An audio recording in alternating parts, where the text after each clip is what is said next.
फूलों की जादुई परी। एक समय की बात है, एक गांव में प्रियांशी नाम की एक राजकुमारी रहती थी। वह राजकुमारी बहुत ही सुंदर थी, पर उसे अपनी सुंदरता पर बहुत ज्यादा घमंड था।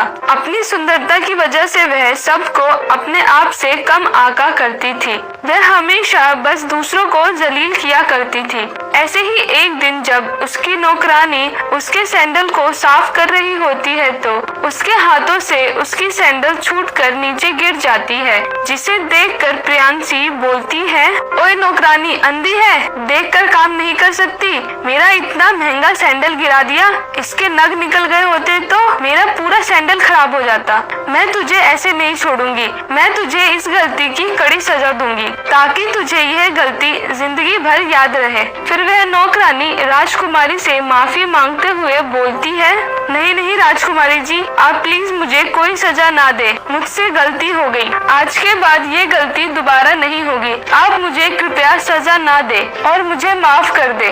नहीं, मैं तुझे बिल्कुल माफ नहीं करने वाली, मैं तुझे काल कोठरी में डलवा कर रहूंगी ताकि यह सजा तुझे जिंदगी भर याद रहे और तुम दोबारा ऐसा करने का सोचो भी ना। फिर वह नौकरानी बोलती है, नहीं नहीं राजकुमारी जी, मुझे माफ कर दीजिए, मैंने ये जानबूझकर नहीं किया, ये तो मुझसे गलती हो गई थी, आइंदा ऐसी गलती दोबारा नहीं होगी मुझसे। उस नौकरानी के बहुत विनती करने के बाद भी प्रियांशी उनकी एक नहीं सुनती और उसे काल कोठरी में बंद करवा देती है।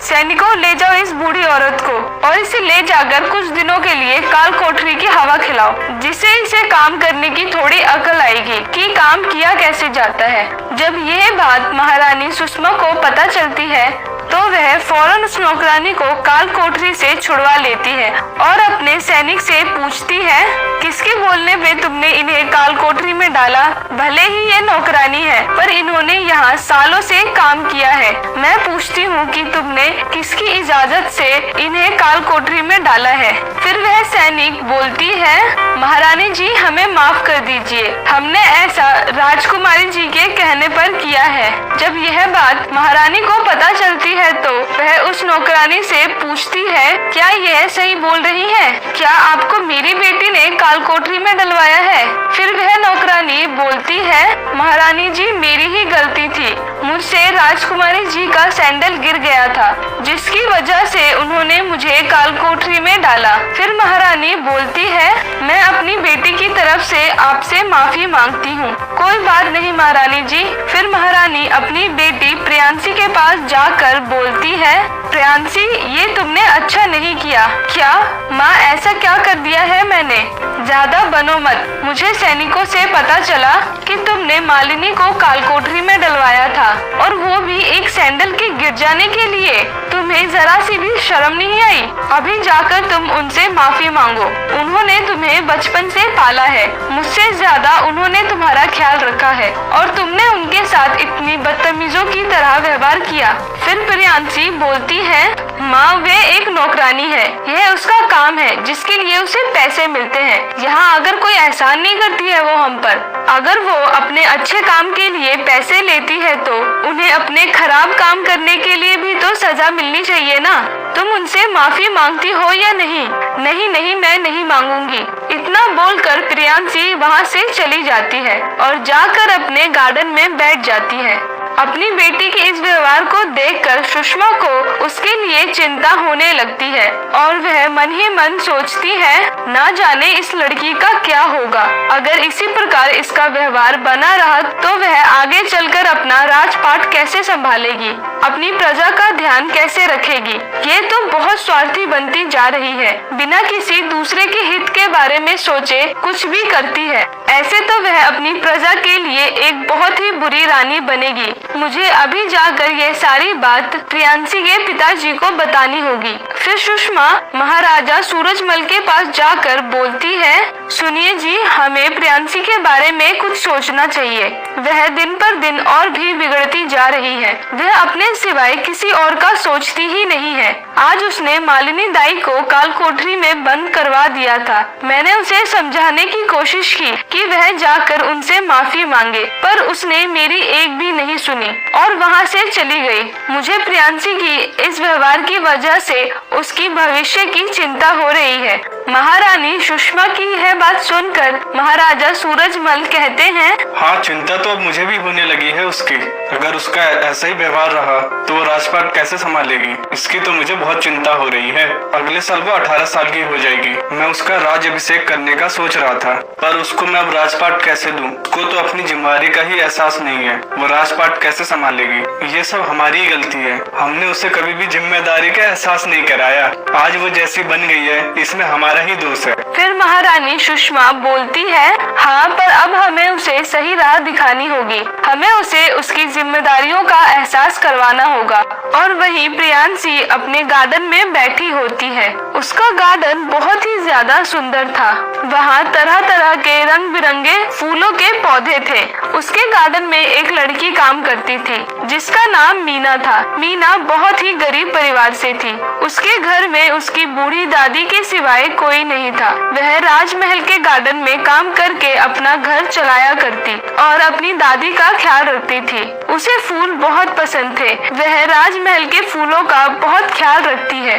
उस दिन भी वह उन फूलों में पानी डाल रही थी। पानी डालते डालते उससे कुछ पानी के छींटे प्रियांशी के कपड़े पर गिर जाता है, जिसे देखकर प्रियांशी गुस्से से आग बबूला हो जाती है और गुस्से में आकर बोलती है, अंधी कहेगी, तुम सब नौकर एक जैसे हो गए हो, एकदम कामचोर। अपना काम तक सही से नहीं करते हो तुम लोग। जब देखो तब कोई ना कोई चीज खराब करते रहते हो। इतना बोलकर प्रियांशी उसे एक चाटा लगा देती है। फिर मीना उसे माफी मांगते हुए बोलती है, राजकुमारी जी, मुझे माफ कर दीजिए। मैंने आपको देखा नहीं था कि आप गार्डन में बैठी हुई हो। प्रियांशी मीना की एक नहीं सुनती और धक्के देकर उसे वहाँ से भगा देती है। तभी एक सैनिक महाराजा और महारानी के कमरे में जाकर बोलती है, क्षमा कीजिएगा महाराज, पर राजकुमारी प्रियांशी ने मीना को धक्के मारकर महल से बाहर निकाल दिया है। फिर वह दोनों गुस्सा हो जाते हैं। फिर प्रियांशी के पास जाकर उसकी माँ बोलती है, प्रियांशी, ये क्या किया तुमने? मीना को काम से निकाल दिया? माँ, उसने मेरे शाही कपड़े खराब कर दिए। बस प्रियांशी, बहुत हो गया। हम तुम्हें कुछ नहीं कह रहे तो तुम अपनी मनमानी करती जा रही हो। तुमने इतनी प्यारी बच्ची को काम से निकाल दिया। उसकी तरह हमारे गार्डन का कोई ख्याल नहीं रख पाता था और तुमने बिना कुछ सोचे समझे उसे काम से निकाल दिया। सच में प्रियांशी, तुम कभी कभी बहुत हद कर देती हो। तुम्हें जरा भी अंदाजा नहीं है कि आज तुमने क्या किया है। पर माँ, उसने मेरी ड्रेस गंदी करी थी और आप एक नौकरानी के लिए मुझे डांट रही हो। आप मेरी बातों को ना ही सुन रही हो और ना ही समझने की कोशिश कर रही हो। बस अब बहुत हो गया। अब कुछ समझने समझाने लायक बचा ही नहीं है। आज से तुम इस गार्डन की देखभाल करोगी और गार्डन को जैसे मीना ने रखा था वैसे ही रखना होगा। और आज से तुम्हें कोई शाही कपड़े और सैंडल नहीं मिलेंगे। तुम साधारण कपड़े पहनोगी और नौकरों की तरह रहोगी। हमारा ये गार्डन पुरखों का है। ध्यान रखना कि इसका एक पौधा भी ना मुरझाए। अगर एक पौधा भी मुरझाया तो तुम्हारी सजा के 1 साल जुड़ जाएंगे। अपनी माँ की यह बात सुनकर प्रियांशी अपने पापा से बोलती है, पापा, आप माँ को देखो ना, वह मेरे साथ कैसा दुर्व्यवहार कर रही है। सूरजमल के बोलने से पहले ही उसकी माँ बोलती है, मैं दुर्व्यवहार कर रही हूँ? और जो तुम दूसरों के साथ करती हो वो क्या है? अब तुम्हारे साथ दुर्व्यवहार हो रहा है तो तुम्हें बुरा लग रहा है। फिर महाराजा सूरजमल बोलते हैं, बेटी प्रियांशी, माँ सही कह रही है। तुम्हें जब तक अपनी जिम्मेदारी का एहसास नहीं होता तब तक तुम्हें ऐसे ही जिंदगी जीनी है जैसे तुम्हारी माँ ने बोला है। फिर उसके माता पिता वहाँ से चले जाते हैं। प्रियांशी से सारे शाही अधिकार छीन लिए जाते हैं। अब वह भी घर के नौकरों में शामिल हो गई थी, पर फिर भी वह अपने घमंड में ही रहती थी और ढंग से कोई काम नहीं करती थी। उसे लगता था कि उसके माता पिता कुछ ही दिनों में मान जाएंगे, फिर वह पहले जैसे रह सकती है। इसीलिए वह कोई काम नहीं करती, बस बैठी रहती थी। तभी उसकी माँ वहाँ आ जाती है और बोलती है, ओए नौकरानी, क्यों काम नहीं कर रही है? 2 दिन हो गए हैं और तूने एक पौधे को भी पानी नहीं दिया। आज से तेरा 2 दिन का खाना बंद। तू जितने दिन काम करेगी उतने दिन का ही खाना मिलेगा। माँ, आप ये किस तरीके से बात कर रही हो? आप मुझसे इस तरह से व्यवहार नहीं कर सकती हो। आखिरकार मैं यहाँ की राजकुमारी हूँ। फिर उसकी माँ बोलती है, जबान संभाल कर लड़की, तुम इस महल की महारानी नहीं हो। तुम इस तरीके से मुझसे बात नहीं कर सकती हो। अब तुम इस घर की नौकरानी हो और अपने हद में रहना सीखो। और अगर शाम तक तुमने ये सारा काम नहीं किया तो मैं तुम्हें काल कोठरी में डाल दूंगी और फिर तुम अपनी सारी रात काल कोठरी में ही काटना। इतना बोलकर सुषमा वहाँ से चली जाती है। अपनी माँ का यह रूप देखकर प्रियांशी बहुत उदास हो जाती है और वहीं बैठकर रोने लगती है। ये माँ को क्या हो गया है? वह मुझसे कैसे बात कर रही हैं? आज से पहले उन्होंने ऐसा व्यवहार कभी नहीं किया मेरे साथ, और वो भी एक नौकरानी के लिए। इतना बोलकर वह रोने लगती है। प्रियांशी नहीं जानती थी कि जिस गार्डन में वह रो रही है वह एक जादुई गार्डन था जहाँ एक परी रहती थी।